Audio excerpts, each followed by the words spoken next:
Muy buenas a todos y sean bienvenidos a una nueva clase de Historia de México. Soy el profesor Diego Núñez y hoy nos centraremos en uno de los episodios más peculiares y a la vez trascendentales del México post-independencia, el primer imperio mexicano que abarcó el breve lapso de 1821 a 1823. Este régimen, encabezado por Agustín de Iturbide, representó un momento de euforia e incertidumbre en la construcción del Estado Nacional, entre la alegría por la consumación de la independencia y la confusión sobre el tipo de gobierno que convenía a la recién nacida nación de México. ¿Qué pasará en este periodo? Sin nada más que decir, comencemos.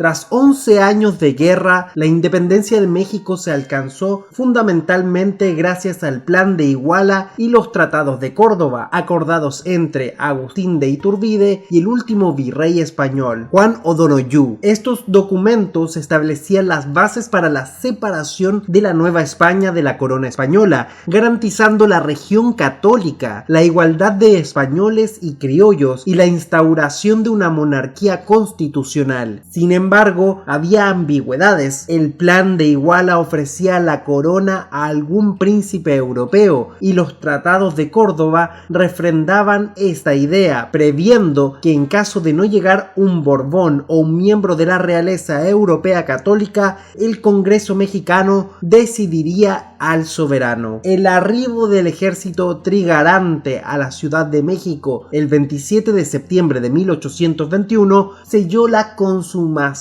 de la independencia. Pese a la aparente claridad de los documentos fundacionales, la realidad mostraba disputas. Algunos jefes insurgentes y grupos políticos preferían una república, ya fuera central o federal, mientras otros sectores, sobre todo los ligados a la élite conservadora, apoyaban la monarquía como una salida para asegurar la estabilidad y el reconocimiento internacional. Agustín de Iturbide, figura central de la consumación independentista, gozaba de prestigio militar y apoyo popular, al menos en ciertos sectores criollos y del alto clero, gracias a su papel reconciliador entre realistas y antiguos insurgentes. Empero, su decisión de asumir la corona cuando no arribó un príncipe europeo, lo cual generó controversia interna, zanjando el debate temporalmente y conduciendo a la instauración del primer imperio mexicano. Después de la consumación, el Congreso Constituyente que se formó enfrentó presiones. El temor a que la indefinición provocara choques civiles o la injerencia de potencias extranjeras se convirtió en un argumento para precipitar la designación de una cabeza monárquica. Un sector del ejército y del pueblo, sobre todo en la capital, expresaron su admiración por Iturbide, considerándolo salvador de la patria. El 18 de mayo de 1822, en un suceso impulsado por tropas leales e hipotéticamente por multitud urbana, se reclamó que Iturbide fuese proclamado emperador. El Congreso, sometido a estas presiones, aceptó. El 21 de mayo se ratificó la corona para Iturbide, quien asumió el título de Agustín I. El 28 de julio, el emperador fue coronado con pompa, inaugurando así el primer imperio mexicano. La monarquía pretendía ser constitucional, con un congreso que complementaría el poder del emperador. Sin embargo, Iturbide gobernó con rasgos autoritarios. Disolvió el congreso cuando sintió que se oponía a sus decisiones y creó la Junta Instituyente para legislar. Trató de mantener la unidad nacional bajo el manto de la religión católica y el orden monárquico, sin tolerar oposiciones republicanas que tildaban de peligrosas para la estabilidad del imperio mexicano. Pese a la adopción de protocolos cortesanos, un boato inusual y la tentativa de mantener el control de la aduana y el ejército, la realidad económica del nuevo imperio era paupérrima. La guerra había devastado la hacienda pública, no había reservas en la tesorería y la desconfianza confianza internacional impedía obtener créditos. La contradicción entre la fachada monárquica lujosa y la realidad de un país empobrecido alimentó resistencias contra Agustín I. Iturbide, durante su breve imperio, se esforzó por consolidar la hacienda, buscó préstamos al sector comercial, intentó emitir moneda y reactivar las rentas aduaneras. Sin embargo, la inestabilidad política y la falta de confianza de casas bancarias extranjeras limitaban la entrada de recursos. Tampoco existían planes concretos de fomento agrícola o industrial. El Estado se concentraba en pagar la deuda y sostener el gasto militar. La escasez de fondos se tradujo en retrasos en el pago a oficiales, afectando la lealtad de ciertas tropas y multiplicando las quejas sociales. La gente común no veía mejoras tangibles en su situación tras años de conflicto, mientras el gasto en la corte y ceremonias resultaba excesivo y chocante para muchos. Este divorcio con la realidad económica minaba la popularidad del emperador. Al ver que el Congreso debatía posturas antimonárquicas o reclamaba límites a su autoridad, Iturbide optó por disolverlo en octubre de 1822, estableciendo la Junta Instituyente. Esta acción, percibida como un golpe contra la representación nacional, indignó a los líderes políticos republicanos. El gobierno emprendió la censura de prensa y restringió libertades públicas, alegando la necesidad de evitar conspiraciones internas y mantener la unidad del imperio. Algunos antiguos insurgentes como Vicente Guerrero y Nicolás Bravo sintieron traición y conspiraron contra el monarca. También surgieron voces en el ejército recelosas de las pretensiones autocráticas de Iturbide. El centralismo excesivo y la falta de diálogo con las provincias, donde existía un arraigado anhelo de autonomía, agravaron la situación. La oposición republicana intensificó sus contactos, hallando apoyos en mandos militares que habían perdido privilegios o no comulgaban con el modelo monárquico. Teniendo en cuenta que había luchado contra la monarquía española, ahora se instauraba una nueva monarquía. ¿Qué había cambiado realmente? El plan de Casamata, proclamado por los generales Antonio López de Santa Anna y Guadalupe Victoria, exigía la reinstalación del Congreso y la deposición de Iturbide. Además, planteaban la refundación del orden constituyente, rechazando la disolución del Congreso. Este movimiento, con respaldo en varias guarniciones, se expandió rápidamente. Las fuerzas imperiales no consiguieron resistir con eficacia, pues el emperador no contaba con la lealtad de todos los mandos y la crisis económica impedía sostener a un ejército numeroso. Bajo esta presión, Iturbide se vio acorralado. El 19 de marzo de 1823, Iturbide abdicó ante el Congreso, que fue reconstituido. Después de algunos hechos, Iturbide se exilió, aunque regresó tiempo después, siendo fusilado por violar su proscripción. Con ello, el primer imperio mexicano llega a su fin. La autoridad pasó a un gobierno provisional que devolvió la iniciativa a los republicanos, dando lugar en 1824 a la promulgación de la Constitución Federal, consolidando la República. Este desenlace fue relativamente rápido y sin grandes campos de batalla. El imperio colapsó por la falta de sustento interno, los problemas financieros y la oposición de amplios sectores que aspiraban a la forma republicana. Tras la caída del imperio, el poder recayó en las élites insurgentes que retomaban el ideal republicano. Se instaló un supremo poder ejecutivo provisional y se convocó a un nuevo Congreso Constituyente. El resultado fue la Constitución de 1824, que formalizó un régimen federal con un presidente, un Congreso bicameral, senadores y diputados, y los estados con autonomía. Vicente Guerrero, Guadalupe Victoria y otros jefes insurgentes ocuparon posiciones claves en la transición. Aunque se abriría la puerta a inestabilidades posteriores, la experiencia del primer imperio mexicano se convirtió en el contraejemplo de la monarquía. Así, la opción republicana triunfó como modelo definitivo en la nueva nación mexicana, con la monarquía quedando relegada a una anécdota breve pero no menor de la historia de de este país. A pesar de su carácter efímero, el imperio de Iturbide contribuyó a estabilizar temporalmente la escena tras la independencia. Logró evitar fricciones inmediatas con las potencias europeas al plantear la monarquía como alternativa, dificultando la intervención española y permitiendo la salida definitiva del último virrey. Su triunfo momentáneo reforzó la soberanía mexicana, aunque la forma de gobierno no perduró. El colapso del primer imperio abrió la vía a la República Federal, confirmando que la sociedad y la clase política preferían la república como forma de gobierno. La experiencia imperial dejó en la mente de los mexicanos la idea de que la monarquía no era viable sin un respaldo financiero e ideológico sólido y que la búsqueda de un príncipe europeo implicaba tutelas extranjeras que la mayoría rechazaba. El efímero imperio también enseñó la importancia de un congreso auténtico que representara a distintas provincias, así como la necesidad de un acuerdo amplio sobre el modelo de Estado. Muchos protagonistas de la insurgencia se reencontraron en la conspiración del Plan de Casamata, sellando una reconciliación republicana que alimentó la fundación de México independiente republicano. Pese a las inestabilidades posteriores, la república emergió como la forma de gobierno predilecta. La imagen de Agustín de Iturbide como emperador se ve envuelta en el debate entre héroe de la independencia y ambicioso que traicionó a la propia causa. El imperio con sus lujos y protocolos contrastaba con la pobreza y la volatilidad política del país recién nacido. Su fin marcó la consagración de la república en México, los tropiezos del imperio, la disolución del Congreso y la falta de un sostén real definieron su naturaleza inestable.